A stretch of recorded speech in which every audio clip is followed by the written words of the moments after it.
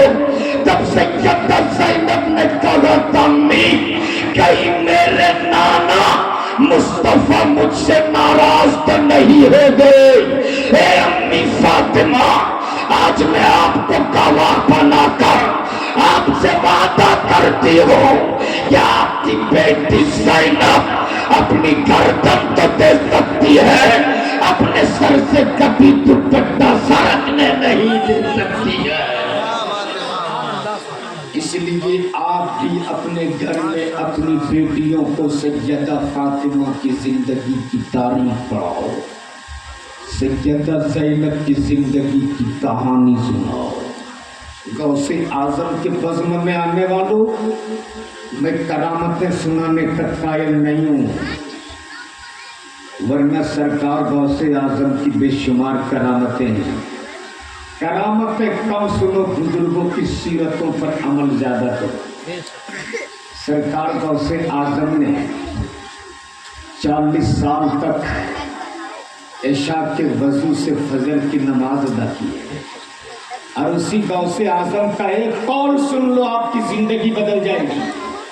سرکار غوث اعظم فرماتے، اگر کسی نے کسی بھوکے کے منہ میں کھانے کا ایک لقمہ ڈالا، گویا اس نے 1000 جامع مسجد بنانے سے بہتر کام کیا۔ سبحان اللہ۔ اس وقت میں ذرا سا وہ کاغذ دے دیجیے تو حضرت، اس وقت میں ایک اعلان لے کر کے آپ تک آیا ہوں۔ زندگی بھر آپ نے اپنے مکان میں اے سی لگا لیا، آپ کی زندگی جہاں کٹتی ہے شب و روز، جو زندگی صرف چند دنوں کی ہے، وہاں آپ اپنے مکان میں اے سی لگا لیتے ہو، لیکن جب روح پرواز ہو جاتی ہے، اگر کسی کی ماں کا وصال ہو گیا، بیٹا دبئی میں ہے، اگر کسی کے باپ کا انتقال کر گیا، بیٹا ممبئی میں ہے، تو آنے میں کم از کم 12 گھنٹے 14 گھنٹہ 20 گھنٹہ لگ جاتا ہے۔ اس ڈیڈ باڈی کو اگر گرمی میں انتقال ہوا ہے تو بڑی پریشانی ہوتی ہے رکھنے میں۔ اس لیے جہاں آپ اپنی پوری زندگی اپنے اے سی روم میں گزارے ہو، جب روح پرواز ہو جائے تو کم از کم 10 گھنٹہ 12 گھنٹہ 18 گھنٹہ 20 گھنٹہ آپ کی روح نکلنے کے بعد آپ کے جسم جس فریزر میں رکھ سکے، اس آخری چارپائی کے انتظام کے لیے میں آپ سے التماس کروں گا کہ اعلیٰ حضرت فرماتے، ہائے غافل، وہ کیا جگہ ہے جہاں 5 جاتے ہیں 4 پھرتے ہیں، تو میں انہی پھرنے والوں کے لیے ایک چارپائی جس کو فریزر کہتے ہیں، اس کے انتظام نوجوان کی کمیٹیوں نے کہا حضرت ایک فریزر کا انتظام کرنا ہے۔ اس لیے میں چاہتا ہوں اس فریزر کے لیے جو سب سے پہلے بنی، وہ کون ایسا مرد مجاہد ہوگا جو اپنی ماں کے نام پر